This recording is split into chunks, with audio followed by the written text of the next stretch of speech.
But I think people can get what you're thinking based on your Twitter because I think you are so transparent in recording yourself. You're walking, you're talking. It seems like you tell it like it is. And I do want to talk about more the secrecy behind this operation. I know you said that the U.S. forces had a lot of intelligence here. Does Congress know exactly how U.S. forces knew where Maduro was? No, that is classified. They could know. They could request it to go into a skiff and be briefed on that, or possibly read some files. But there again, Congress doesn't need to know that. I think Congress is on a need to know on some of that stuff, and then, but you, especially prior to it. Now afterwards, that's a different thing. But you would risk informants' lives and possibly people that were still there, and so I just don't think that'd be appropriate. And I'm always grateful for my conversations with you over the years, with other members of Congress. I spoke with two of your colleagues about this classified briefing, Congresswoman Debbie Wasserman Schultz, as well as Congresswoman Marionette Miller Meeks. And based on those conversations, it seemed like they were sitting in two separate meetings. That was based on the tone and tenor of how they described them. Congresswoman Miller Meeks said she left the meeting feeling reassured that there's not going to be U.S. boots on the ground in Venezuela. Congresswoman Debbie Wasserman Schultz, she said she didn't know how Congresswoman Miller Meeks could get to that conclusion. Where are you in all of that? Based on what you heard, do you think there's going to be U.S. troops on the ground in Venezuela?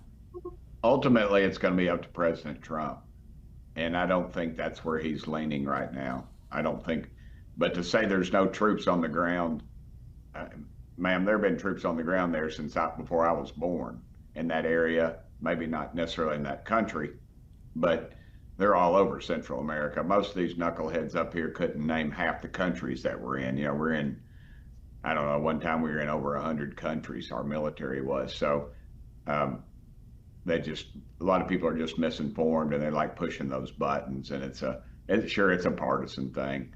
I think the Democrats are just angry that another left winger was taken out.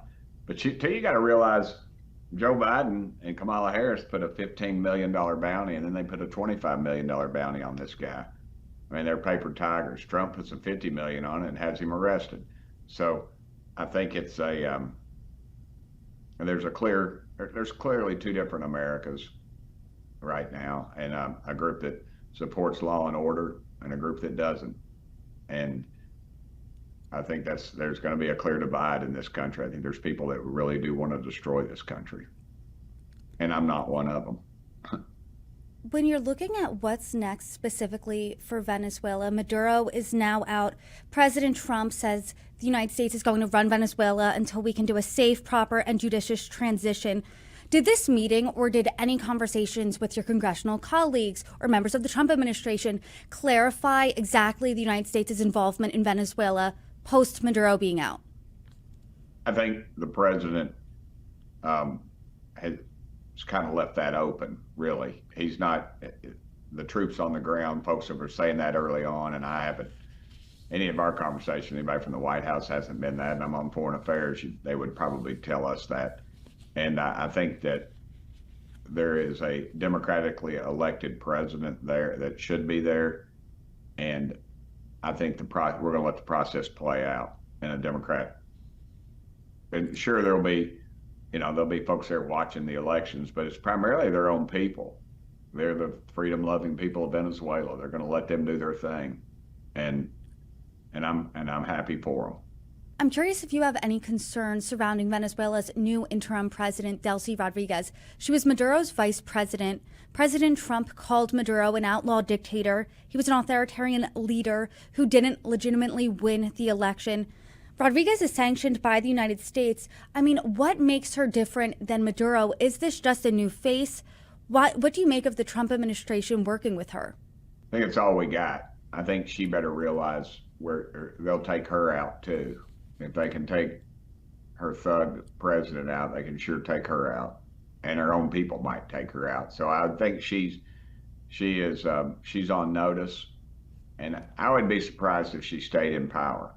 I honestly would. I would think that she would probably be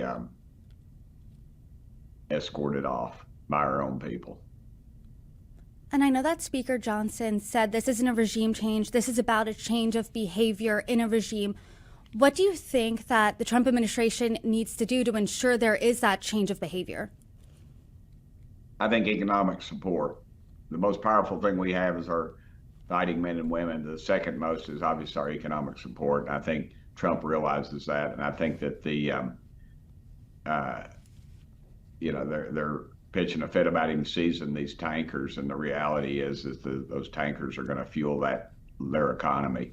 And capitalism and democracy is what our State Department ought to be promoting, not drag shows and all this craziness they have been supporting. So I would hope that maybe our State Department would get in the game and do what's right. And I know that President Trump said to the New York Times in an interview that the United States could be involved in Venezuela and overseeing the government for years now. Is that something that you're interested in, that the United States is involved in a foreign government for an undetermined amount of time? Would you want some timelines on here? Would you want a stricter date and outline set in place?